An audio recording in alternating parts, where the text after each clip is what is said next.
मंजूर ना मंजूर, नाराए तकबीर, नाराए रिसालत, नाराए हैदरी, इमरान खान, तहरीके इंसाफ और मलक अवान, नवाज अवान।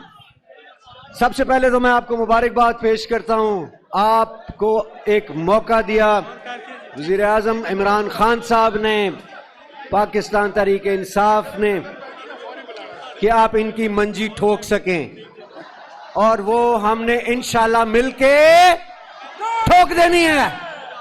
हमें ये भी पता है इन्होंने हर यूनियन काउंसिल में 1500 से 2000 जाली वोट रजिस्टर करवाया हुआ है।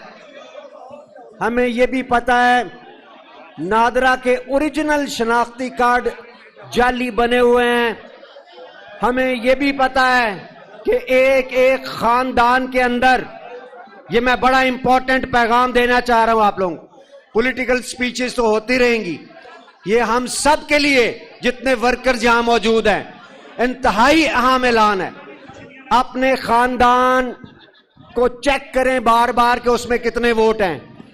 आपके अपने खानदान के अंदर हो सकता है कोई 5, 6, 7 जाली वोट किसी और के ऐसे नाम मौजूद हो। फौरी तौर पे उनको उनमें से निकालें और उसकी इतला दें इलेक्शन कमीशन को, और उसके ऊपर फौरी तौर पे अपना प्रोटेस्ट लॉन्च करें।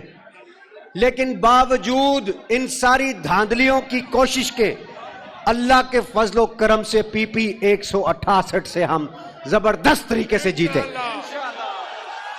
ये लोटे जिनको हमारी पार्टी ने इज्जत दी और इमरान खान साहब के नजरिए की वजह से लोगों ने इनको वोट दिया, आज एक्सपोज हुए हैं। ये पैसों के चक्कर में मुल्क दुश्मनी कर रहे हैं। बात इस वक्त सियासत की नहीं है, बात इस वक्त रियासत की है, बात पाकिस्तान की बका की है, पाकिस्तान के तहफ्फुज की है। इसलिए याद रखें, जो नून लीग वाले कहा करते थे ना, शेड इकवाड़ी फेड, गौर से सुन लें, ये पाकिस्तान आपका भी उतना है जितना किसी तहरीके इंसाफ वाले का है। अगर आप पाकिस्तान से जर्रा भर मोहब्बत भी करते हैं ना, तो ये लम्हा फिक्रिया आपके लिए छोड़ के इमरान खान के साथ आ जाएं, क्योंकि हम इस वक्त पाकिस्तान की बका की जंग लड़ रहे हैं।